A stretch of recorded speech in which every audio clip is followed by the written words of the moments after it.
Hi everyone, আজি মই আপোনালোকৰ মাজলৈ বগৰী জ্বলা আচাৰৰ ৰেচিপি এটা লৈ আহিছোঁ। এনেকৈ যদি আপোনালোকে বনায় তেতিয়াহ'লে এই আচাৰ আপোনালোকে বছৰ ধৰি সংৰক্ষণ কৰি ৰাখিব পাৰিব। বেয়া হোৱাৰ অকণমানো চান্স নাথাকে। আপোনালোকে দেখি নিশ্চয়কৈ গম পাইছে কিমান সোৱাদ হৈছে। কেনেকৈনো মই বনালোঁ এবাৰ চাওঁ আহক। এইখিনি বগৰী লৈছোঁ আৰু বগৰীখিনি মই ধুনীয়াকৈ শুকুৱাই পেলাই চাফা কৰি লৈছোঁ। তাৰপিছত এইখিনি লৈছোঁ মছলা, জলকীয়া পাউডাৰ, পাঁচফোৰণ, জিৰা, এইফালে লৈছোঁ আজৱাইন আছে, জালুক কেইটামান আছে আৰু তেজপাত আছে আৰু মাজে মাজে এটা দুটা জিৰাও আছে। এইফালে 1 কাপ লৈছোঁ ভেনিগাৰ, নিমখ আৰু এইফালে লৈছোঁ শুকান জলকীয়া।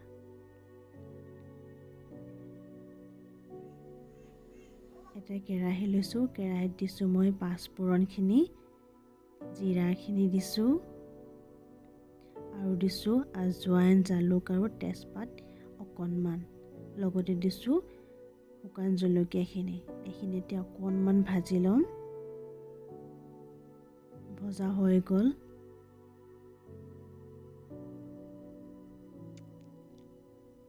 এইখিনি এতিয়া মই গ্ৰাইণ্ডাৰত খুন্দি ল'ম। পাউডাৰ নকৰোঁ, অকণমান দানা নিচিনা ৰাখিম। আচাৰত দানা নিচিনা খাইহে বেছি ভাল লাগে। চাওক মই একদম দানা নিচিনা ৰাখিছোঁ, আপোনালোকক অকণমান দেখুৱাইছোঁ। এয়া চাওক দানা নিচিনা আছে। তাৰপিছত কেৰাহীটোত মই তেল গৰম কৰি ৰাখি দিম। গৰম কৰি লওঁ।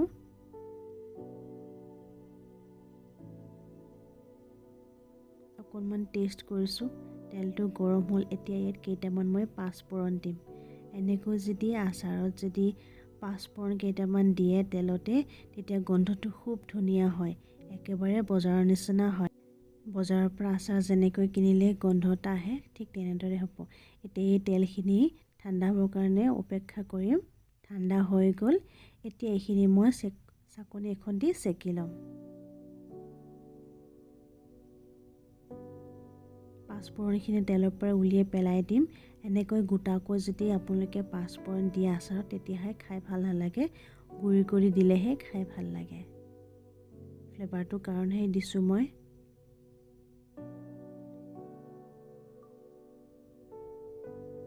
এতিয়া বগৰীখিনি ধুনীয়াকৈ মছলাৰ লগত মিলাই ল'ম।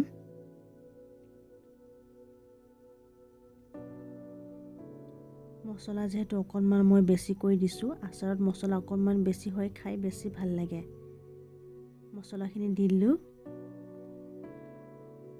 এতিয়া দিম জলকীয়া পাউডাৰখিনি,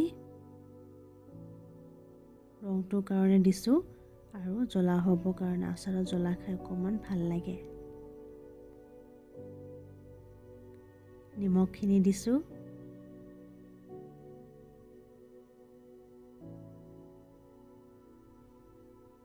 ভেনিগাৰ দিছোঁ, চাহ খোৱা কাপেৰে ফুল 1 কাপ। এইখিনি অকণমান মিলাই পিছত তেল দিম। তেলখিনি দি দিছোঁ ইয়াত। তেলখিনি কুহুমীয়া গৰম কৰি দিছোঁ, একেবাৰে ঠাণ্ডা কৰা নাই।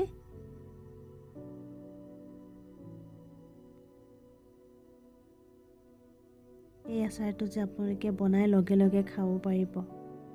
গোন্ধটো যে খুব ধুনীয়া হৈছে। ধুনীয়াকৈ মিলাই ল'লোঁ। এতিয়া কাঁচৰ টেমাত মই এই আচাৰখিনি ভৰাই থ'ম। 2টা টেমা লৈছোঁ। আচাৰ যে কাঁচৰ টেমাতে থ'ব লাগে, তেতিয়া খাবলৈও ভাল হয় আৰু বেয়া হোৱাৰ কোনো চান্স নাথাকে, একেবাৰে নেভেকুৰে। এতিয়া লাহে লাহে মই 2টা ডিবাতে ভৰাই ল'ম।